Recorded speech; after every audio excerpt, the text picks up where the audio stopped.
Senior, apakah kamu mendapatkan apa yang kamu inginkan? Tanya Chu Feng. Aku mengerti, tapi ada masalah. Pada titik ini, Long Lin mengganti topik pembicaraan dan bertanya, ngomong-ngomong, tahukah kamu bagaimana aku menemukanmu? Sebenarnya aku juga ingin bertanya pada senior, tanya Chu Feng. Sebelumnya, Tian Tian Qilin mengatakan bahwa seseorang diam-diam mengamatinya, dan Chu Feng awalnya mengira itu adalah Tai Si Xingzong. Tapi kalau dilihat sekarang, itu adalah sisik naga. Pada saat itu, Long Lin telah menemukan Chu Feng dan diam-diam mengikuti Chu Feng. Tapi Chu Feng sedang menyamarkan wajahnya saat itu. Dia sangat percaya diri dengan keterampilan penyamarannya, terlepas dari tingkat kultivasinya, dia telah menerima warisan sebenarnya dari Qin Jiu. Jadi Chu Feng merasa bahwa Long Lin pasti tidak tahu bahwa itu dia pada saat itu, jadi, mengapa dia ingin mengamatinya secara diam-diam? Kita bisa bicara pelan-pelan. Kamu tidak ingin menggunakan nyawa putra Tai Si Xingzong untuk menyelamatkan temanmu. Kenapa kamu tidak pergi sekarang? Long Lin bertanya. Senior, jangan terburu-buru, kata Chu Feng. Faktanya, Chu Feng tidak terlalu percaya pada Long Lin. Lagi pula Chu Feng sendiri tidak memahami Long Lin, dan selain itu, dia juga melakukan pemberontakan. Mengenai Long Sui, jika itu benar, saya bisa memahami motifnya, mungkin Chu Feng akan melakukan hal yang sama. Tapi Chu Feng tidak bisa memastikan keasliannya. Jadi wajar saja dia tidak ingin mengungkap posisi Bai Yunxing. Sedangkan untuk luka Bai Yunxing, meski memang tidak serius, namun untungnya Chu Feng telah membantu menstabilkannya, selama ia mendapatkan garis keturunannya, ia bisa pulih, sehingga waktunya bisa menunggu. Apakah kamu benar-benar tidak terburu-buru? Long Lin bertanya. Tidak perlu terburu-buru, kata Chu Feng. Oke, ayo duduk dan bicara. Saat Long Lin berbicara, dia duduk bersila di tanah, sama sekali tanpa sikap penguasa Tianhe. Penampilan kasual itu benar-benar membuatnya tampak seperti seorang teman lama. Melihat ini, Chu Feng pun duduk bersila. Long Lin mengeluarkan kompas khusus. Kompas itu sangat kuno dan indah. Kompas saat ini menunjuk ke arah Chu Feng.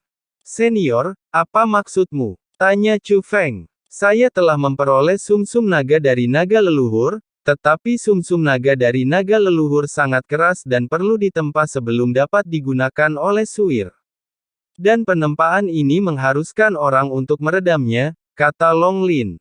Senior, lanjutkan bicaranya, kata Chu Feng. Orang biasa secara alami tidak dapat menahan kekuatan sumsum naga. Bukan hanya saya tidak dapat menanggungnya, tetapi anggota klan naga totem saya yang lain juga tidak dapat menahannya. Setelah dinasihati oleh seorang ahli, hanya mereka yang kekuatan jiwanya mencapai tingkat tertentu yang dapat menahan kekuatan sumsum naga. Kompas ini diberikan kepadaku oleh guru itu. Ini khusus digunakan untuk menguji kekuatan jiwa. Dia mengatakan bahwa jika orang ini dapat ditemukan, sumsum naga akan menjadi marah jika ada kesempatan. Tapi aku tidak melihat kompas ini bergerak sampai kamu mendekat, kata Long Lin.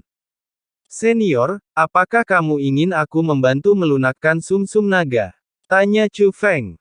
Ya, Long Lin mengangguk. Apa yang perlu dilakukan? Tanya Chu Feng. Aku akan menggunakan harta karun itu untuk menyamarkanmu sebagai seseorang dengan garis keturunan nagaku. Kemudian integrasikan sumsum naga ke dalam garis keturunan palsu, dan kemudian kamu dapat menggunakan tubuhmu untuk melunakkan sumsum naga, kata Long Lin. Tapi ini kekerasan dan mengharuskanmu membiasakan diri. Saat kamu bisa beradaptasi sepenuhnya dengannya, kekuatan kekerasannya juga akan menurun. Saat ditempa, itu bisa digunakan oleh Suer, kata Long Lin. Senior, bisakah kamu menjamin bahwa setelah aku melunakkan sumsum naga ini, kamu akan mengembalikan posisi pemimpin klan naga totem? Tanya Chu Feng. Selama Suer bisa pulih, tentu saja.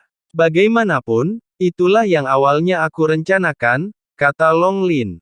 Kamu bersedia? Bagaimana dengan anggota klan naga totem yang mengikutimu dan berpartisipasi dalam pemberontakan? Apakah mereka bersedia? Tanya Chu Feng. Jangan khawatir tentang ini, aku bisa menghadapinya dengan bebas, kata Long Lin. Saya harap senior tidak berbohong kepada saya. Chu Feng bertanya sambil tersenyum. Teman kecil Chu Feng, aku tidak perlu berbohong padamu, kata Long Lin. Senior, bisakah aku masuk dan menemui mereka? Chu Feng secara alami mengacu pada Long Chengyu dan yang lainnya. Jangan sekarang, kata Long Lin. Hanya bertemu sekali, kata Chu Feng. Teman kecil Chu Feng, setelah kamu membantuku memurnikan sumsum naga, aku tidak hanya akan membiarkanmu bertemu, tapi aku juga akan melepaskan mereka. Meskipun Long Lin mengatakan ini sambil tersenyum, itu juga memiliki sedikit ancaman. Dia juga takut Chu Feng tidak akan membantunya dan ingin menggunakan Long Chengyu dan yang lainnya agar Chu Feng membantunya. Tentu saja, Chu Feng tahu bahwa jika Chu Feng tidak mau, Long Lin punya cara lain untuk memaksanya. Tampaknya harmonis sekarang, itu karena Chu Feng bersedia membantunya, tetapi dari sudut pandang lain, tempat Chu Feng berada adalah area terlarang, dan skala naganya sangat kuat. Sederhananya, Long Lin mengundang Chu Feng untuk mengunjungi area terlarang. Tapi kasarnya, Chu Feng dipenjara. Bagaimana dengan senior Long Sui? Di mana dia? Bisakah saya melihatnya? Tanya Chu Feng. Dia juga ada di sini, dan aku akan mengajakmu menemuinya. Setelah itu, Long Lin membawa Chu Feng pergi dari sini dan sampai ke awan, di mana dia menemukan formasi besar. Itu adalah susunan penyembuhan yang sangat mengesankan, didukung dan dioperasikan oleh material surgawi dan harta duniawi yang tak terhitung jumlahnya. Biaya untuk mengaktifkan susunan itu sangat mahal. Dan di tengah formasi penyembuhan ini, ada sebuah paviliun di awan. Semua kekuatan formasi dikumpulkan ke dalam paviliun Yunzong. Long Lin membawa Chu Feng ke dalamnya dan melihat seorang wanita tua tak sadarkan diri terbaring di tempat tidur. Wanita tua itu tidak hanya keriput, tapi juga kurus, bahkan rambutnya pun rontok. Tapi pakaiannya sangat indah, gaun putih buatan tangan dengan sulaman yang indah. Bahkan tanpa Long Lin membuka mulutnya, Chu Feng tahu bahwa ini adalah Long Sui. Namun, situasi Long Sui lebih buruk dari yang dibayangkan Chu Feng. Senior, bisakah saya memeriksa luka senior Long Sui? Tanya Chu Feng. Tentu saja, Long Lin setuju.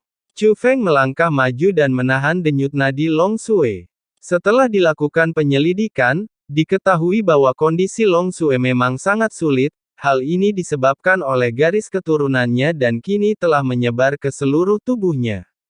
Dan jika terus berlanjut, rangkaian penyembuhan yang mahal ini tidak akan mampu membuatnya tetap hidup. Hari-hari Long Sui tinggal menghitung hari. Paling lama hanya 1 tahun. Kondisi Long Sui memang serius, tapi Long Lin tidak berbohong padanya. Senior, aku bisa mencobanya. Namun, kata-kata buruk ada di depan. Jika hidupku dalam bahaya, aku akan menyerah, kata Chu Feng. Teman kecil Chu Feng, saya bersyukur Anda bersedia membantu saya. Jika hidup Anda benar-benar dalam bahaya, bahkan jika Anda bersedia, saya akan menolaknya, kata Long Lin. Kemudian, Long Lin membawa Chu Feng kembali ke tempat Long Chengyu dan yang lainnya di penjara. Skala naga meminta Chu Feng untuk menunggunya di sini sementara dia pergi untuk mengambil barang-barang yang digabungkan dengan sumsum naga. Nak, tidak apa-apa. Pemimpin klan naga totem ini sebenarnya adalah temanmu. Begitu skala naga pergi, suara kilin yang menelan langit segera terdengar. Ngomong-ngomong, apakah hal yang kamu katakan itu kamu rasakan sebelumnya, sumsum naga? Chu Feng bertanya pada kilin yang menelan langit. Saya tidak tahu, tapi sangat dekat, sangat dekat. Seharusnya di sini, kata Tian-Tian kilin. Seharusnya ada kesempatan untuk melihat sumsum naga. Anda bisa membedakannya ketika saatnya tiba, kata Chu Feng. Oke, saya tidak menyangka Anda memiliki banyak teman. Saya benar-benar melihat Anda dengan benar, kata Tian Qilin. Tapi yang tidak diketahui Chu Feng adalah setelah Long Lin pergi, dia tidak segera menyiapkan sumsum naga dan barang lainnya. Sebaliknya, dia meninggalkan area terlarang dan sampai ke aula besar. Dia duduk di kursi utama, melambaikan lengan bajunya, dan membuka pintu istana. Di luar pintu, ada seseorang yang berlutut, itu adalah Taisi Xingzong.